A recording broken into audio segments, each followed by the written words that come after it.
আসসালামু আলাইকুম ওরহমতুল্লাহি ওবারাকাতু। আমরা ইউনিয়ন সমাজকর্মী পদের সমাজসেবা অধিদপ্তরের ইউনিয়ন সমাজকর্মী পদের পরীক্ষার তারিখ 20/5/2016 সালের এই গণিত বিষয়ের প্রশ্নগুলি আজকে সমাধান করব।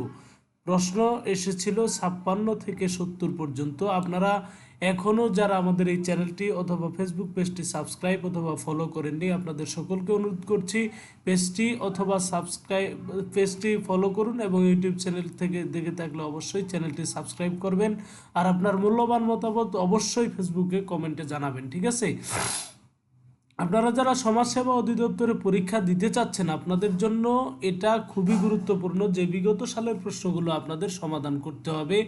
এটা একমাত্র মনে করি আমার এই ইউটিউব চ্যানেল অথবা ফেসবুক পেজে আপলোড হচ্ছে, আপনার চোখের সামনে পড়ছে। আপনারা দয়া করে চ্যানেলটি সাবস্ক্রাইব করুন এবং ফেসবুক পেজটি ফলো দিয়ে সঙ্গে থাকবেন। চলুন শুরু করা যাক আজকের ভিডিও। দেখেন, আমরা প্রথমে যে প্রশ্নটি এসছে 56 নাম্বার, সেটা হলো বার্ষিক 5% হারে 750 টাকা 4 বছরের মুনাফা কত? বার্ষিক 5% হারে 750 টাকা 4 বছরের মুনাফা কত? আমরা জানি সরল সুদ বের করতে হলে মুনাফা মূলধন গুণ হার ইনটু সময়। মূলধন গুণ সুদের হার গুণ সময় ইনটু ডিভাইডেড 100, ঠিক আছে? ভাগ 100, এটা হলো সূত্র। এই সূত্র অনুযায়ী আমরা যদি এখানে বসাই, মূলধন আমাদের 750 টাকা। মূলধন কত? 750 টাকা। তাহলে 750 টাকা বসিয়ে নিয়েছি। এরপরে হার হলো কত? 5%। হার হচ্ছে 5%, তাহলে হার দিছি আমরা 5%। আর ইনটু কি বলছে? সময় কয় বছর? 4 বছর। সময় হচ্ছে 4 বছর, তাহলে 4 বছর আমরা বসাইছি। এখন ভাগ সূত্র নিয়ম অনুযায়ী 100, তাহলে 7 দিয়ে আমরা 5কে 750কে যদি 5 দ্বারা গুণ করি এবং সেটাকে যদি 4 দ্বারা গুণ করি, তারপরে 750কে যদি আমরা 5 দ্বারা গুণ করি, তাহলে এই সূত্র অনুযায়ী ফেলে আমরা যেটা পেয়েছি সেটা হচ্ছে 150 টাকা। ওকে, দেখেন রহিম ও করিমের বেতনের অনুপাত 7:5। তাহলে করিমের বেতন 400 টাকা বেশি, রহিমের বেতন কত? রহিমের বেতন এবং করিমের বেতনের অনুপাত 7:5। করিম ও রহিমের বেতনের অনুপাত 7:5। করিমের বেতন 400 টাকা, তাহলে রহিমের বেতন কত? এখানে অনুপাতের পার্থক্য কত? ও আমাদের প্রথমে অনুপাতের পার্থক্য বের করতে হবে। তাহলে 7 থেকে 5 গেলে থাকলো হলো 2, অর্থাৎ 2 অংশ সমান 400 টাকা হইলে তাহলে 1 অংশ সমান 200 টাকা। তাহলে 1 অংশ সমান 200 টাকা যদি হয়, তাহলে 5 অংশ সমান কত? কার বেতন চাইছে? বেতন চাইছে রহিমের। তাহলে রহিমের অংশ হচ্ছে 5। তাহলে 5কে যদি আমরা 200 দ্বারা গুণ করি, তাহলে কত হবে? 1000। তাহলে সঠিক উত্তর খ, 1000। ওকে, দেখেন 40 থেকে 100 পর্যন্ত বৃহত্তম ও ক্ষুদ্রতম মৌলিক সংখ্যার অন্তর কত? এখানে 40 থেকে 40-এর পর প্রথম মৌলিক সংখ্যা হচ্ছে 41। 40-এর পর প্রথম মৌলিক সংখ্যা 41। 100 এর আগে সর্বশেষ মৌলিক সংখ্যা হচ্ছে 97। তাহলে 41 থেকে 97 যদি আমরা মাইনাস করি, থাকে 56। এটাই সঠিক উত্তর। খ নাম্বারে ছিল 56। ওকে, দেখেন কত শতাংশ বার্ষিক সুদে 1 বছরের সুদ আসলে 1/5 হবে? 1/5 হবে, সেটা হচ্ছে 20%। দেখেন সুদ আসলের 1/5%, অর্থাৎ 1/5 অংশ। আচ্ছা, হার বের করতে হলে সুদ ভাগ আসল ইন্টু 100। সুদ কত? 1/5% ইন্টু হচ্ছে 100। ওকে, তাহলে সঠিক উত্তর হবে 20%। ওকে, দেখেন কোনো সংখ্যার অর্ধেকের 6 যোগ করলে, কোনো সংখ্যার অর্ধেকের সঙ্গে 6 যোগ করলে সংখ্যার 2/3 অংশ হয়। 2/3 অংশ হয়, সংখ্যাটি কত? দেখেন ধরি সংখ্যাটি x, আমরা ধরলাম সংখ্যাটি x। তাহলে x/2 প্লাস কত? x/2 plus 6 minus 2x/3।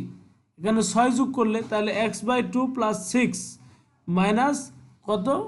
2x/3। ওকে, তাহলে এখানে হচ্ছে 6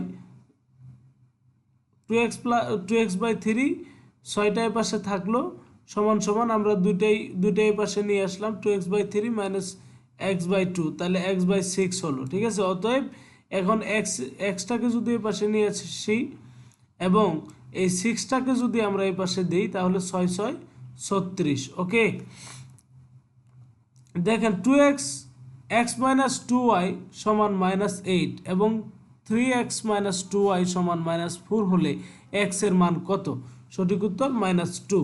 এখানে দ্বিতীয় সমীকরণ মাইনাস প্রথম সমীকরণ, তাহলে দ্বিতীয় সমীকরণ কি ছিল? 2x - 2y, এটার সাথে মাইনাস যদি যোগ করি মাইনাস করি x - 2y, তাহলে x - 4 x - 8, তাহলে 2x - 4 ইন্টু x - 2। ওকে, এখানে প্রশ্নের উত্তর যদিও -2 দেওয়া হলেও সমীকরণ অনুযায়ী সঠিক উত্তর 2, অর্থাৎ এখানে প্রিন্টিং বা উত্তর সূচিতে ভুল রয়েছে। ওকে, আচ্ছা, x + 2 + 3 প্লাস ... প্লাস 99 সমান কত? তাহলে এখানে ভাগ হলো 450। কেন? আমরা এখানে সমান্তর দ্বারা সূত্রটা জানি, n × n+1 divided 2, n × n+1 divided 2, তাহলে কি হবে? 99 + 100, মোট সংখ্যা 99 + 100, মোট সংখ্যা কত? 100টি। তাহলে 99 + 1, 99, n এর জায়গায় 99, আর n+1 তার মানে 99 + 1 সমান 100 ভাগ হলো 2। তাহলে 99 দিয়ে 100কে গুণ করে 2 দ্বারা ভাগ করলে 4950 উত্তর আসে। ওকে, দেখেন x - 4 সমান x - 4/x সমীকরণের সমাধান কত? তাহলে সমাধান করি আমরা, সমাধান করি x - 4 x - 4/x। ওকে, এখানে -4, এখানে -4x, তাহলে এক্সটাকে যদি আমরা এই পাশে নিয়ে আসি -4 কাটা গেলে থাকলো 1, সঠিক উত্তর 1। ওকে,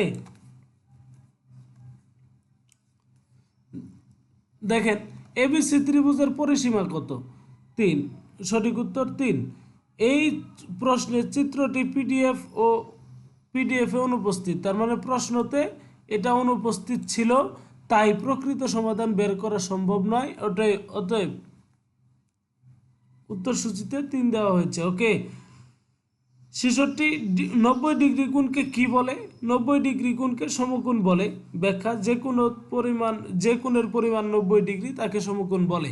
যে ত্রিভুজের 3 কোণ সমান হয় তাকে কি বলে? সমবাহু ত্রিভুজ। উত্তর হচ্ছে যে ত্রিভুজের 3 বাহু সমান তাকে কি বলে? সমবাহু ত্রিভুজ। ওকে, একটি সংখ্যা 742 থেকে যত বড় 830 থেকে তত ছোট সংখ্যাটি কত? এখানে সিস্টেমটা হচ্ছে আপনাকে 742 এবং 830 এই সংখ্যা দুটিকে ভাগ করে যোগ করে 2 দিয়ে ভাগ করলেই সঠিক উত্তরটা বেরিয়ে আসলো। দেখেন 742 থেকে যোগ 830কে আমরা 2 দ্বারা ভাগ করছি, তাহলে 1572 ভাগ 2, তাহলে 886। ওকে, দেখেন 30 থেকে 40 এর মধ্যে বৃহত্তম মৌলিক সংখ্যা ব্যবধান কত? 30 থেকে 40 এর মধ্যে, তাহলে 30 এর পরে দুইটা সংখ্যা আছে, 37 এবং 31, দুইটা মৌলিক সংখ্যা আছে, তাহলে 37 থেকে 31 গেলে হচ্ছে 6। এ ছিল আজকের আমাদের গণিত সমাধান। ভালো লাগলে অবশ্যই চ্যানেলটি সাবস্ক্রাইব করবেন। ভিডিওটি সম্পূর্ণ দেখার জন্য আপনাকে ধন্যবাদ।